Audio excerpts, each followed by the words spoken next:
Student, welcome on my YouTube channel Rasndeep Classes.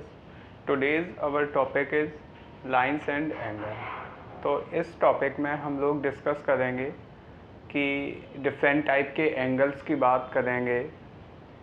बहुत important topic है। वैसे तो क्लास 9th का है, लेकिन इसके एप्लीकेशंस आपके अगर आप मैथ के एज ए मैथ स्टूडेंट इसके एप्लीकेशंस आपको मिलते ही रहते हैं, जिनका यूज़ करके आप गिवन प्रॉब्लम से उसका सॉल्यूशन आप फाइंड आउट कर पाते हो। तो बहुत इम्पोर्टेंट टॉपिक है। आई थिंक मैथ्स के सभी स्टूडेंट के लिए ये इम्पोर्टेंट टॉपिक है। तो यहाँ पे सबसे पहले हम बात करते हैं लाइंस। आपको पता है when we connect two point then line form होती है आपकी जब आप दो पॉइंट मिलाते हो। एंगल्स कब बनता है, एंगल्स पे हम ज़्यादा फोकस करेंगे। तो एंगल आपका क्या होता है जब आप दो लाइन को ज्वाइन करते हो, मतलब दो लाइन जब आपकी कट करती हैं, क्रॉस करती हैं या मीट करती हैं। जैसे मान लो एक हमारी लाइन ये हो गई और दूसरी लाइन हम यहाँ से दूसरी बना दे रहे हैं। अब ये इस ओ पॉइंट पे क्या कर रही हैं, इंटरसेक्ट कर रही हैं। एक लाइन मेरी ओ ए थी, दूसरी ओ बी है। ये जब आपस में किसी पॉइंट पे मीट हो जाएंगी या फिर ये ऐसे इंटरसेक्ट कर जाएं, तो यहाँ पे ये जो फॉर्म हो रहा है ये क्या है, एंगल है। एंगल की मेजरमेंट किस में करते हो आप, एंगल समझ में आ गया। जब दो लाइन इंटरसेक्ट करेंगी या मीट करेंगी किसी पॉइंट पे तो आपका एंगल फॉर्म होगा। अब बात आती है कि एंगल भाई हम मेजर किस में करते हैं, तो मेजरमेंट इसकी करते हैं हम डिग्री में करते हैं और इसकी किस में करते हैं, रेडियन में। ठीक है, तो ये दो आपकी यूनिट्स होती हैं जिनमें आप इनको मेजर करते हो। ठीक है ना, तो ये बात हो गई। अभी आज के वीडियो में हम क्या क्या कवर करेंगे वो एक बार देख लेते हैं। टॉपिक जो हमें कवर करने हैं, एंगल कैसे फॉर्म होता है, टाइप ऑफ एंगल, इंटीरियर क्या होता है, एक्सटीरियर क्या होता है एंगल्स के अंदर, adjacent angle, complementary, vertical, opposite, I think हाँ complementary, supplementary, vertical, opposite, corresponding. तो ये सारे पॉइंट्स हैं, इसको मुझे पूरी वीडियो में कवर करने हैं। तो हम एक एक करके स्टार्ट करते हैं। तो सबसे पहले हमने देखा हाउ एंगल फॉर्म। तो एंगल कैसे फॉर्म होना है, तो जब दो लाइन मीट करेंगी तो एंगल फॉर्म होगा। सिंपल सा बात है, यहाँ से क्वेश्चन भी नहीं आता है, बस बेसिक अंडरस्टैंडिंग के लिए है। इसके बाद आता है कि भाई इंटीरियर और एक्सटीरियर क्या है। तो आप अगर देखो इसको तो आपको ये समझ में आ रहा है कि भाई जहाँ भी एंगल बनेगा वहाँ एंगल दो लाइन के मिलने से ही बनेगा। जैसे अगर इसमें एंगल की बात करूँ तो यहाँ पे एक ओ ए लाइन है और दूसरी ओ बी लाइन है। ये दोनों ओ पॉइंट पे मीट करी तब एंगल बना। तो ये जो सारा रीजन है, ये वाला पूरा का पूरा रीजन, ये क्या बोला जाएगा, इंटीरियर रीजन। तो इंटीरियर एंगल के अंदर अगर कुछ भी है, इन दो लाइन, ये जो लाइन जो है वो सेपरेट कर रही है अदर रीजन से, तो ये जितना भी इन एंगल्स के बीच में जो भी आ जाएगा, लाइन के दोनों लाइनों के मिड में आ जाएगा, वो सारा का सारा इंटीरियर, और ये बचा हुआ सारा कुछ आउटसाइड में क्या है, एक्सटीरियर है। तो ये तो सिंपल है, छोटी क्लासेस में ऐसे क्वेश्चन थे, मैंने जस्ट ऐसे ही कवर कर लिया। तो इंटीरियर एक्सटीरियर भी क्लियर हो गया होगा। एंगल हमने दो चीज़ें कर ली, एंगल कैसे फॉर्म होगा और इंटीरियर एक्सटीरियर। अब हम बात करते हैं टाइप्स ऑफ एंगल की। तो टाइप्स ऑफ एंगल में अगर मैं आपसे देखूं तो आपको कुछ एक तो टाइप पता होंगे, बाकी हम इनको देख लेते हैं। मैंने पहले से लिख रखे हैं यहाँ पे। टाइप ऑफ एंगल्स में सबसे पहला है आपका एक्यूट एंगल। एक्यूट एंगल क्या होता है, देखो एंगल पहले एक्यूट एंगल जो होता है वो आपका 0 से बड़ा होगा और 90 से छोटा होगा, है ना। अगर कोई एंगल आपका 0 से 90, मतलब 90 की वैल्यू नहीं लेगा, 0 की वैल्यू नहीं लेगा, समझ में आ रहा ना। एग्जैक्ट 90 भी नहीं होगा और एग्जैक्ट 0 भी नहीं होगा, ठीक है ना। इनके बीच में कोई वैल्यू अगर टेक करता है तो उस एंगल को हम एक्यूट एंगल बोल सकते हैं। राइट एंगल तो आप सब लोगों को पता होगा, एग्जैक्ट 90 डिग्री होगा तो राइट एंगल, ठीक है ना, क्लियर हो रहा है। ऑब्ट्यूज एंगल में क्या होगा, 90 से बड़ी लेगा और 180 से छोटी लेगा, ना 90 लेगा ना 180 लेगा, ठीक है ना। ये एक्चुअली आपसे कभी कभी क्वेश्चन में ऐसे ही पूछ लेता है कि भाई एक्यूट एंगल फॉर्म कर रहा है। जैसे अभी आप आगे क्लासेस में जाओगे तब आपका ये कॉन्सेप्ट कहीं नहीं कहीं मतलब आ जाता है क्वेश्चन में एज ए लैंग्वेज की एक्यूट एंगल, ऑब्ट्यूज एंगल। तो थोड़ा सा हमें आइडिया होगा तो हम इसको कर लेंगे। राइट एंगल करके काफ़ी बार लैंग्वेज फॉर्म में क्वेश्चंस होते हैं, उनमें बोल देता है, तो हम उससे एक बार हम इसको माइंड में रख लेंगे तो कोई प्रॉब्लम नहीं होगी। एक्यूट एंगल हो गया, राइट एंगल हो गया, ऑब्ट्यूज एंगल हो गया। ऑब्ट्यूज में 90 भी नहीं लेगा, 180 भी नहीं लेगा, इसके बिटवीन दीज टू वैल्यू जो भी वैल्यू आएगी उसको आप ऑब्ट्यूज एंगल बोलोगे। स्ट्रेट एंगल आप सभी को पता है 180 डिग्री होता है स्ट्रेट एंगल। रिफ्लेक्स एंगल कितना होता है 270 डिग्री से 360 के बीच में अगर कोई एंगल है, किसी की वैल्यू इस रेंज में एग्जिस्ट करती है, then such type angle is called reflex angle. Complete angle I think all you know about complete angle 360 degree होता है, ठीक है ना, सर्कल कंप्लीट एंगल से बनता है। तो ये टाइप ऑफ एंगल में बस आपको बेसिक सा था, तो इसे एक बार आप रख लोगे तो याद बना रहेगा। अब हम आगे चलते हैं इसी सीक्वेंस में। तो हमारे ये 3 पॉइंट हो गए, how angle form, type of angle, anterior and exterior angle. अब आता है एडजेसेंट एंगल। तो एडजेसेंट एंगल्स देखो किस टाइप के एंगल्स होंगे। जैसे हमने मान लो एक लाइन हमारी OA लाइन हमने बनाई, ठीक है ना, एक ये OB बना दी और ये OC बना दी, ठीक है ना। तो यहाँ पे आपकी 3 लाइंस हैं जो O कॉमन पॉइंट पे मीट कर रही हैं। First one OA, OB, OC, ठीक है ना। अब ये एंगल एडजेसेंट अगर है तो देखो कैसे आप चेक करोगे ये एडजेसेंट है या नहीं है। तो इसमें आपको समझना ये है कि कोई भी एंगल बनेगा वो 2 लाइंस के मीट होने से मिलता है या इंटरसेक्ट होने से मिलता है। अगर मैं इस एंगल की बात करूं, इसको अगर मैं थीटा बोलते हैं, थीटा बोल रहे हैं इसको, तो ये जो थीटा एंगल बना है वो किस लाइन से बना, OA से बना और OB से बना, ठीक है ना। अगर इसको मैं अल्फ़ा बोल लेता हूं तो ये अल्फ़ा एंगल किससे बना, ये OB से बना और OC से बना। इतनी बात समझ में आ रही है। तो अगर कोई 2 एंगल ऐसे बनते हैं जिनका वर्टेक्स तो कॉमन आ जाए, है ना, जहां एंगल फॉर्म हो रहा है वो पॉइंट आपका कॉमन हो और एक लाइन दोनों में कॉमन आ जाए, मतलब जैसी पहले वाले एंगल में हो वैसी दूसरी वाली में हो, कॉमन आर्म हो। अगर कॉमन आर्म है, कॉमन वर्टेक्स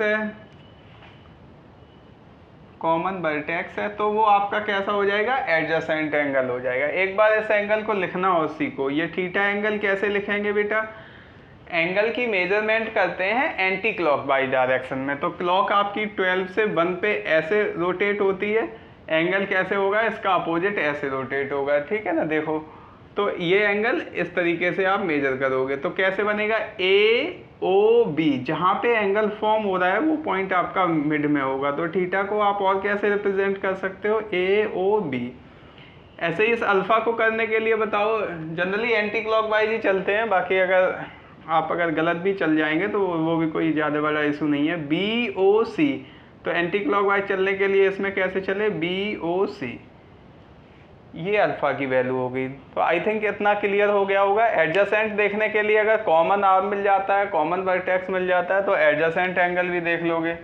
अब बात आती है कॉम्प्लीमेंट एंगल और सप्लीमेंट एंगल की। तो आपको पता होगा कॉम्प्लीमेंट और सप्लीमेंट एंगल हमेशा आपके 2 टाइप के, मतलब 2 एंगल होते हैं तो उनमें देखा जाता है। तो एक बार हम इसके कॉन्सेप्ट को समझ लेते हैं। कॉम्प्लीमेंट का मतलब होता है ऐसे 2 एंगल जिनका सम 90 डिग्री है, उनको कॉम्प्लीमेंट एंगल्स बोलते हैं। ऐसे एंगल जिनका सम 180 डिग्री है उनको सप्लीमेंट बोलते हैं। तो मेरे पास मान लो रैंडमली कोई 2 एंगल हैं, एक हमने यहाँ पे हम समझ रहे हैं कॉम्प्लीमेंट सप्लीमेंट। मेरे पास मान लो एक ये अल्फा है, दूसरा बीटा है, ठीक है ना। ऐसे ही जनरली हमने 2 एंगल ले लिए। अब इनकी कुछ ना कुछ वैल्यू भी होगी, है ना। अगर उनको मैं ऐड कर दूं, इनकी वैल्यू को अगर मैं ऐड कर दूं वो मुझे मिल जाए 90 डिग्री, तो हम बोलेंगे alpha and beta are complement angle. Alpha and beta are complement angle. अगर आपको if you get the sum of two angle is 90 then these angle are in complement. ठीक है ना। और सप्लीमेंट में क्या हो जाएगा, यही चीज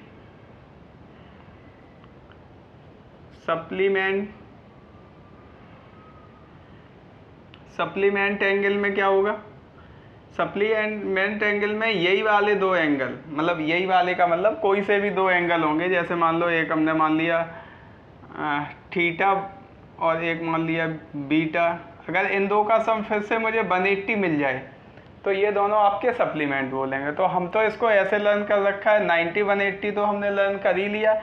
अल्फ़ाबेट में सी पहले ऑर्डर पे आता है तो 90 पहले आएगा, एस बाद में आता है तो 180 बाद में आएगा। ठीक है ना। अब इनमें क्वेश्चन तो बहुत सिंपल बनते हैं। जैसे उसने बोल दिया, जैसे कॉम्प्लीमेंट के लिए जैसे मान लिया बोल दिया कि अल्फ़ा की वैल्यू 40 है, अल्फ़ा की वैल्यू 40 डिग्री है, तो बोलेगा इसके कॉम्प्लीमेंट एंगल की वैल्यू बता दो। क्वेश्चन तो सिंपल होगा। तो अल्फ़ा अगर 40 है तो इसका कॉम्प्लीमेंट क्या होगा, तो या तो यहाँ से कर लो, तो बीटा की वैल्यू क्या आ जाएगी 90 माइनस जो एंगल है वो कितना है 40, तो कितना आ गया 50 डिग्री। समझ में आ रहा है ना, डिग्री का साइन ऊपर ऐसे बनाते हैं। तो आपको कोई भी एक एंगल दिया है उसका आपने कॉम्प्लीमेंट पूछा गया है तो 90 में से माइनस करना। अभी मान लो इसकी वैल्यू 50 दे रखी है, बोलेगा इसके कॉम्प्लीमेंट की वैल्यू बता दो। कॉम्प्लीमेंट इसका अगर मान लो बीटा है तो कितना होगा 180 minus 50 that is 130 degree. Is that clear ना। तो क्वेश्चन बेसिक से आएगा, बस आपको पता होना चाहिए कॉम्प्लीमेंट सी पहले आया मतलब 90, सप्लीमेंट का मतलब 180 डिग्री। तो ये हमारा ये कॉन्सेप्ट भी हो गया। अब हम बात करते हैं जब आपकी दो लाइन आपस में इंटरसेक्ट करती हैं तब आपके कौन कौन से एंगल फॉर्म होते हैं, यहाँ से क्वेश्चन आपके बनते हैं। ये तो आपके बेसिक से क्वेश्चन आते हैं, कोई इसमें ज़्यादा इशू नहीं है, बस एक बार कॉन्सेप्ट क्लियर करना है। तो ज़रा देखते हैं। बेटा देखो ये दो लाइंस मैंने बनाई, ठीक है, इनको मैंने एक इंटरसेक्ट करा दिया एक लाइन से, इसको L बोल लिया, इसको M बोल लिया, ठीक है ना। तो अब ज़रा इस पॉइंट पे देखो, ये AB लाइन बना ली मैंने, ये A पॉइंट, ये B, ये हम बना देते हैं M पॉइंट ये वाला, और ये वाला N पॉइंट, नहीं सॉरी M तो ले लिया है, PQ मान लेते हैं, ये P पॉइंट और ये Q पॉइंट, ठीक है। अब ज़रा इसमें एक बार सारा समझ लो, फिर उसके बाद हम पूरा क्वेश्चंस में इनका कैसे इम्प्लीमेंट करेंगे वो सारा भी देख लेंगे। अभी मुझे कुछ नहीं गिवन है, बस मुझे ये बताया कि इन दो लाइन को एक लाइन कट कर रही है। मैंने ये पढ़ा है कि भाई जब दो लाइन इंटरसेक्ट करेंगी तो वहाँ पे कुछ एक एंगल फॉर्म होंगे। तो एंगल्स को ज़रा देखते हैं। जैसे बेटा ये वाला एंगल देखो, जैसे अगर मैं बात करूँ तो ये वाली लाइन और ये वाली लाइन आपस में इंटरसेक्ट हुई तो ये एंगल बना। अब ये एंगल आपका जो होगा, अभी हम पढ़ने जा रहे हैं वर्टिकल अपोजिट, तो वर्टिकल में क्या बन रहा है V, ठीक है ना। तो जब भी आपको V टाइप में कुछ दिख जाए, सबसे पहली कंडीशन तो ये है कि आपकी लाइन इंटरसेक्टिंग लाइन होनी चाहिए, इस टाइप से होनी चाहिए। अभी देखो एक ये V बना और एक इसका अपोजिट ये वाला V बना, ठीक है। तो वर्टिकल अपोजिट एंगल जो है वो इक्वल होते हैं। अगर मैं इस एंगल को 1 बोल दूं तो इसके इधर जो भी एंगल बनेगा, ये 2 बोल देते हैं, तो 1 = 3 होगा। तो मैं यहाँ पे लिख रहा हूँ एंगल 1 = एंगल 3। ये क्यों हुआ, ये वर्टिकल अपोजिट एंगल से हुआ, वर्टिकल अपोजिट एंगल्स, ठीक बेटा।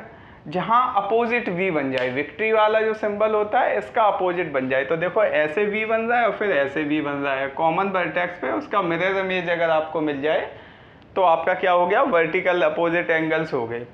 और ये वर्टिकल अपोजिट एंगल्स कैसे रहते हैं, इक्वल रहते हैं, ठीक है ना। ये चीज़ आपको अच्छे से समझ लेनी है और वर्टिकल अपोजिट एंगल्स को पहचानना आपको अच्छे से समझ लेना चाहिए, इसका कॉन्सेप्ट ये यूज होता है। तो यहाँ से एक एंगल हमें वर्टिकल अपोजिट एंगल समझ में आया। अब देखो कुछ और एक एंगल्स देखते हैं।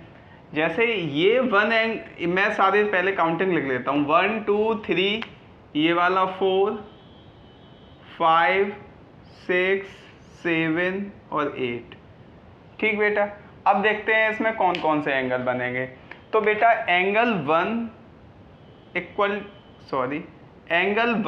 एंगल 5 जो है वो कैसे हैं आपके, ये वाला 1 एंगल, ये वाला 1 और ये वाला 5 कैसा है आपका, करस्पॉन्डिंग एंगल्स। इनको क्या बोलोगे, करस्पॉन्डिंग एंगल। और भी हैं करस्पॉन्डिंग एंगल्स, उनको भी एक बार देख लेते हैं।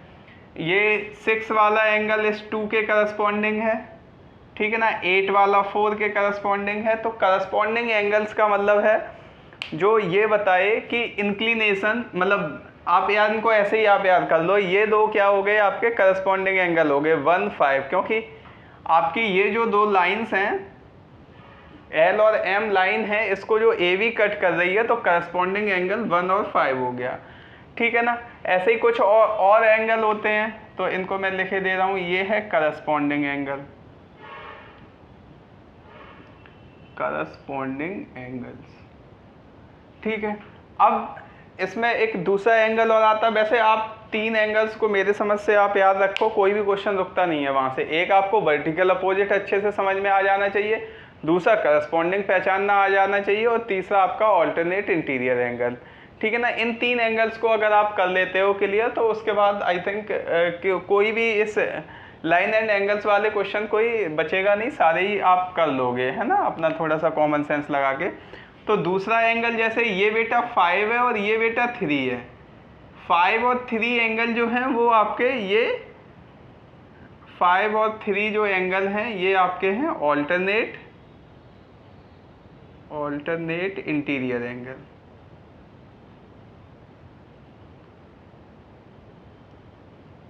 ठीक है बेटा, ये ऑल्टरनेट इंटीरियर एंगल हो गए, ठीक है ना। ये तो आपका किसी भी लाइन में ऐसे हो जाता है, तो करस्पॉन्डिंग एंगल हमने ऐसे देखा, और ये जो क्रॉस में जाएगा ऐसे। इंटीरियर इसलिए बोला है कि इन दो लाइंस के बीच में है, तो 5 3 जो है इंटीरियर है।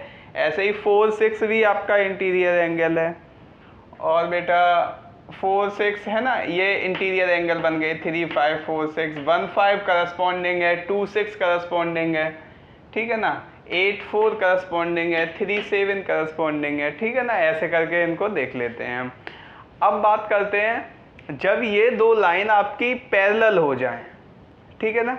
एक कॉन्सेप्ट यहाँ से ये भी बनता है कि भाई L और M जो ये लाइन है आपकी, वो L पैरेलल टू M हो जाए। ये साइन किसका है, पैरेलल लाइंस का है, ठीक है ना। L पैरेलल M हो जाए, तब आपके इसमें से क्या क्या चेंज हो जाता है वो देख लेते हैं। तो वर्टिकली अपोजिट एंगल्स में तो इक्वल हो ही ना हो कोई फर्क नहीं पड़ता है ना, वो सॉरी वर्टिकल अपोजिट एंगल तो हमेशा इक्वल होंगे ही, ठीक है ना। और अब जो मैं कंडीशन लिखा रहा हूँ वो वाली लाइंस हैं जब वो पैरेलल होंगी। तो पैरेलल में बेटा करस्पॉन्डिंग एंगल्स इक्वल हो जाते हैं, जैसे ये 5 वाला इस 1 के इक्वल हो जाएगा, तो एंगल 1 इक्वल टू एंगल 5 होगा, और यहाँ पे क्या लिखेंगे, करस्पॉन्डिंग एंगल, करस्पॉन्डिंग एंगल्स, ठीक है बेटा। और ऑल्टरनेट इंटीरियर एंगल भी इक्वल हो जाते हैं पैरेलल लाइंस के केस में। तो एंगल 3 इक्वल टू एंगल 5, और दूसरा वाला इसका जो बनेगा 4 और 6, यहाँ पे मैं नीचे लिख देता हूँ, एंगल 4 इक्वल टू एंगल 6। ये दोनों क्या हैं आपके, ऑल्टरनेट इंटीरियर एंगल्स, ठीक है बेटा। ये दो कब हुए, ये तब हुए जब L पैरेलल टू M है। Is that clear. आपने ध्यान ये रखना, जब ये कंडीशन नहीं गिवन होगी तब तो सिर्फ वर्टिकल अपोजिट एंगल इक्वल होगा। अगर ये दोनों लाइंस पैरेलल ले देता कि नहीं, पैरेलल लाइंस को अगर ट्रांसवर्सल कट कर रही है, तब आपका ये दो कॉन्सेप्ट और हो जाएंगे, करस्पॉन्डिंग एंगल्स इक्वल हो जाएंगे, ऑल्टरनेट इंटीरियर एंगल्स इक्वल हो जाएंगे। अब बात करेंगे यहाँ तक हो गया, देखो मेरा वर्टिकल अपोजिट हो गया, करस्पॉन्डिंग हो गया, alternate. Linear pair of angles क्या होता है? कोई से दो एंगल, जैसे अगर मैं इस लाइन की बात करूं, इस लाइन की, तो एक एंगल ये 5 बन रहा है, एक 8 बन रहा है। कोई से दो एंगल जिनका सम 180 हो जाए वो क्या बोले जाएंगे? Corresponding sorry linear pair. तो लीनियर पेयर का मतलब क्या है? लीनियर पेयर का आप यहाँ अलग से समझ लो कि भाई कोई लाइन है, ठीक है, लाइन पे कोई सा एक रे हमने बना दिया, एक लाइन और बना दी, तो यहाँ पे ये दो एंगल बन गए। अब स्ट्रेट लाइन का एंगल जो होता है वो 180 होता है, तो इन दोनों का सम भी कितना होगा? 180 होगा। इसका और इसका सम जो कितना हो जाएगा? 180 डिग्री हो जाएगा। इसी को लीनियर पेयर बोलते हैं। जब भी हमें पता है कि जैसे इस क्वेश्चन में हमें क्या पता है कि ए बी मेरी लाइन है, तो लाइन ये है, तो लाइन के एक साइड के एंगल में अगर दो एंगल बन रहे हैं तो यहाँ पे लीनियर पेयर लगा के मैं इन दोनों का सम 180 दिखा सकता हूँ, ठीक है ना। तो ये हो गया।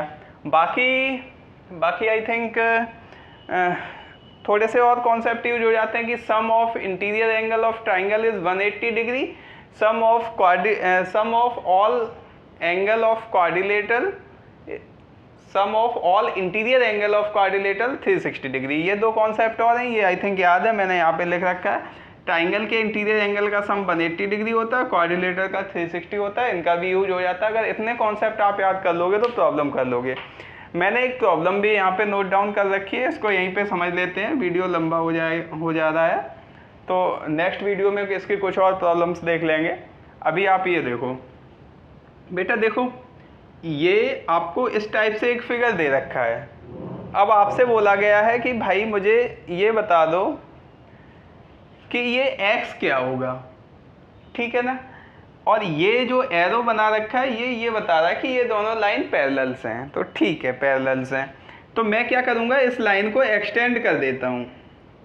120 वाले को मैंने डॉटेड ऐसे एक्सटेंड कर लिया, इस 100 वाली को भी मैंने एक्सटेंड कर लिया, ठीक है बेटा। अगर बेटा ये वाला 100 डिग्री है, ये वाला एंगल बेटा 100 डिग्री है, तो ये वाला एंगल कितना होगा? क्योंकि अब ये लाइन इसके पैरेलल हो गई, ये 100 है तो ये कितना होगा? तो जरा देखना, अगर ये 4 है ये 8 है, तो ये 4 और 8 बेटा होते हैं करस्पॉन्डिंग। इनका जब क्रॉस चलता है तब तो आपका ऑल्टरनेट इंटीरियर बनता है, अदरवाइज ये 1 5 करस्पॉन्डिंग थे, 4 8 करस्पॉन्डिंग है, 2 6 करस्पॉन्डिंग, 3 7 करस्पॉन्डिंग। तो उसी कॉन्सेप्ट से मैं यहाँ पे इस एंगल को इक्वल टू 100 लिख दूंगा और रीजन में लिखूंगा दीज आर करस्पॉन्डिंग एंगल्स, ठीक है ना। और पैरेलल के केस में करस्पॉन्डिंग एंगल्स इक्वल हो जाएंगे, तो ठीक है 100 आ गया। अब बेटा इस पे देखो, ये क्या है? ये एक लाइन ही तो है। लाइन पे दो एंगल बन रहे हैं बेटा, एक देखो ये अंदर साइड में बन रहा है जो मैंने ये ब्लैक सा कर रखा है, दूसरा ये 100 आपका करस्पॉन्डिंग एंगल से आया। तो ये वाला एंगल बेटा कितना हो जाएगा? सम बाई लीनियर पेयर, इन दो का सम इस वाले एंगल का प्लस इस वाले का सम कितना होगा? 180 होगा। तो 180 से ये कितना आ जाएगा आपका? 80 डिग्री आ जाएगा। इतनी बात क्लियर है। अब बेटा इधर से देखो, ये 120 है, ये 120 है, तो यहाँ पे भी लीनियर पेयर बन रहा है, तो अंदर वाला एंगल कितना आ जाएगा? 60 आ जाएगा। इज दैट क्लियर ना? अब देख लो बेटा, ये अंदर वाला फिगर क्या बन रहा है, इसको अगर मैं डार्क मार्क कर लेता हूँ, तो ये फिगर क्या है आपका? ये फिगर ट्रायंगल का है। तो ट्रायंगल के इंटीरियर एंगल का सम कितना होता है? 180 होगा। तो 80 + 60 + x इक्वल टू 180 रख के x की वैल्यू निकालोगे तो वो आपकी आ जाएगी 40 डिग्री। ये आपका क्वेश्चन था, ठीक है ना। 80 ये आ गया, 60 में 40 और ऐड हो जाएगा, 100 आ जाएगा और यहाँ से ये हो जाएगा। तो ये हमारे आज सारे टॉपिक थे जिनको मैंने कवर कर लिया है। अब आप एक बार इस वीडियो को अच्छे से देख लो, इसमें जो टर्मिनोलॉजी आपको नहीं याद रहती है उसको नोट डाउन कर लो। इतना तैयार कर लोगे तो मैं गारंटी देता हूँ लाइन एंड एंगल्स का कोई भी क्वेश्चन ऐसा नहीं होगा जो आप ना कर पाओ। तो इसको अच्छे से कवर कर लो, बाकी जो टर्मिनोलॉजी है उसको याद रखो। इस वीडियो में इतना ही रखते हैं, नेक्स्ट वीडियो में इसकी कुछ प्रॉब्लम्स के साथ मिलते हैं। Thank you for watching, have a nice day.